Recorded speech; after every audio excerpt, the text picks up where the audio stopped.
আপোনালোকক মই ইতিমধ্যে ক'লোৱে যে আজি চিৰাং জিলা কাৰাগাৰৰ উদ্বোধন হ'ল। বিটিআৰৰ চিৰাং জিলা এখন অন্যতম জিলা।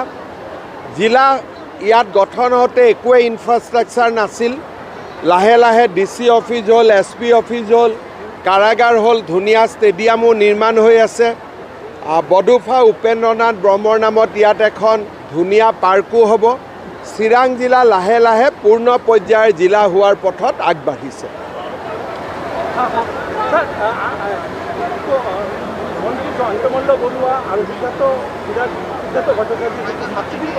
আৰে ভাই, কোনোবাই যদি কাম কৰে, গৰু পুহিছে তো ছাবচিডি পাবই। আপুনি গৰু পুহিলেও ছাবচিডি পাব। ইয়াতে এই ধৰণৰ কথাত ৰাজনীতি কৰি কি লাভ আছে? কাম কৰিহে পইচা লৈছে। আৰু চৰকাৰে ছাবচিডিটো দিবৰ কাৰণে স্কিমে বনাইছে। মন্ত্ৰী বিধায়কে ল'ব নোৱাৰে বুলিতো কোনো কথা নাই। তেওঁলোকেতো কৰাপশ্যন কৰা নাই, ডায়েৰী ফাৰ্মে কৰিছে, গৰুহে পুহিছে। এইটোত কি ৰাজনীতি হ'ব পাৰে? আচৰিত কথা। কোনোবাই দুটা গৰু পুহিছে, চৰকাৰৰ আঁচনি মতে পইচা লৈছে, চুৰি কৰাটো নাই।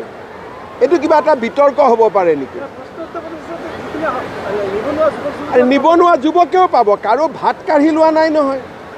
আৰু 10জন নিবনুৱা যুৱকে কৰিলে, 1000জন কৰিলে তাকো আমি ছাবচিডি দিম।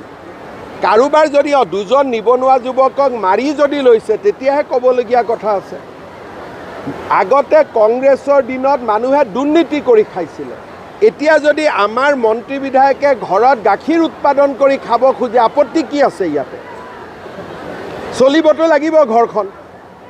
আজি মন্ত্ৰী আছে, কালি নাই, ঘৰখন কেনেকৈ চলিব? গতিকে গড় হত্যা কৰি খোৱাতকৈ গাখীৰ বিক্ৰী কৰি খোৱা বেছি ভাল নে বেয়া?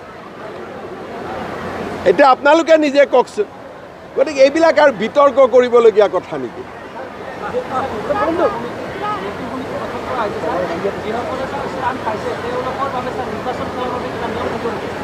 যিসকল জিলা সভাপতি তেওঁলোকে নিৰ্বাচন নেখেলে, বাকীটো খেলিব পাৰে, বাকী খেলিব পাৰে। চিৰাঙত বিজেপি ইমান শক্তিশালী হৈ আছে নেকি? মইতো নাজানো ইমান ফাট মেলিব পৰা। আমিতো বড়োলেণ্ডত সৰু ৰাজনৈতিক দল এটা, আমি ফাট মেলিব পৰা অৱস্থালৈকে যোৱাই নাই দেখোন, হয় নহয়? বিজেপিটো ইয়াত সৰু পাৰ্টি এটা, আমি লাহে লাহে গ্ৰ' কৰিবহে খুজিছোঁ। গতিকে আমাক ইমান গুৰুত্ব দিব নালাগে, আমিতো সৰু পাৰ্টি, লাহে লাহে আগবাঢ়িম।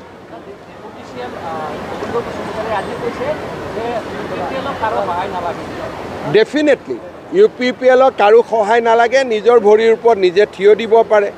4.5 বছৰ BTR চলোৱাৰ পিছত তেওঁলোকক কিয় সহায় লাগে? নিশ্চয় নিজৰ ভৰিৰ ওপৰত নিজে থিয় দিব পাৰে। এইটোতো ভাল কথা কৈছে, কোনোতো বেয়া কথা কোৱা নাই। সেইটোকে BPFকো বিজেপিৰ প্ৰয়োজন নাই, UPPLকো বিজেপিৰ প্ৰয়োজন নাই। ইলেকশ্যনত পিছত চবকে চবৰ প্ৰয়োজন আছে, কাৰণ দিল্লীত বিজেপি আছে, দিছপুৰত বিজেপি আছে। একেলগে থাকিলেহে BTRৰ উন্নতি হ'ব। 26লৈকে দূৰৰ আছে, আগত 25 ছেপ্টেম্বৰটো চেছ কৰক না।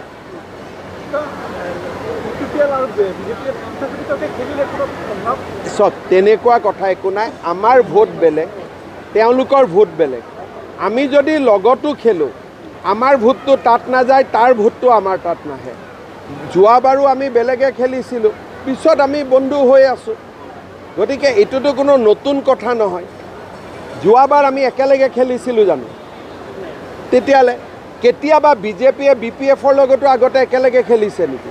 নাই খেলা। BTADত কেতিয়াও মিত্ৰতা নহয়, কাৰণ ইয়াত মিত্ৰতা হ'বই নোৱাৰে। ইয়াৰ ভোটিং পেটাৰ্ণ বেলেগ, ইয়াৰ জনগাঁথনি বেলেগ। কিন্তু MLA MPত ডেফিনেটলি মিত্ৰতা হ'ব। ইয়াত কিং মেকাৰ টেকাৰ একো নাই। আমাৰ কথাটো হ'ল BTRত শান্তি থাকক, BTRখন আগবাঢ়ক। আৰু তাৰ কাৰণে যদি বিজেপিয়ে ইলেকশ্যন নেখেলিলেও ভাল, আমি নেখেলিবও আছোঁ। আমাক লাগে BTRত শান্তি, হিন্দু, মুছলমান, খ্ৰীষ্টিয়ান, বড়ো, অনাবড়ো সকলো যাতে ভাল কৰি থাকিব পাৰে। তাৰ কাৰণে যদি কয় বিজেপিয়ে ইলেকশ্যন খেলিব নালাগে, আমি নেখেলা কৈ থাকিম। কাৰণ BTR আমাৰ বাবে ৰাজনীতি নহয়। BTRত শান্তি, সম্প্ৰীতি আৰু প্ৰগতি থকাটোহে আমাৰ বাবে আটাইতকৈ ইম্পৰ্টেণ্ট। ৰাজনীতি যদি কৰিব লাগে উপেন্দ্ৰনাথ ব্ৰহ্মৰ ষ্টেচু আমি দিল্লীত নবনাওঁ। আমাৰ ৰাজনীতিৰ কথাই নাই ইয়াতে। আমি বড়ো জাতিক সন্মান দিব খুজিছোঁ, অনা বড়োক সুৰক্ষিত কৰিব খুজিছোঁ, ইমানেই কথা।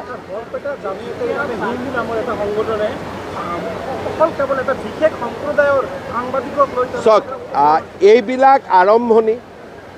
আমাৰ অসমত এনেকুৱা বহুত ঘটনা দেখিব পাব। বিজেপি আছে বুলি অলপ চম্ভালি আছে, যিদিনাখনে অসমত বিজেপি নাথাকে এটা কয় না ধাহি মুহি লৈ যাব, তেনেকৈ ধাহি মুহি লৈ যাব। মই ক'লোঁ না, সংবাদ মাধ্যমটোতো সৰু কথা, চিফ ছেক্ৰেটাৰীৰ অফিচ পৰ্যন্ত লৈ ল'ব যিদিনাখন বিজেপি নাথাকে, ধাহি মুহি লৈ ল'ব, কোৰ্ট পৰ্যন্ত লৈ ল'ব। অকল বিজেপি আছে বুলি ঠাণ্ডা হৈ আছে।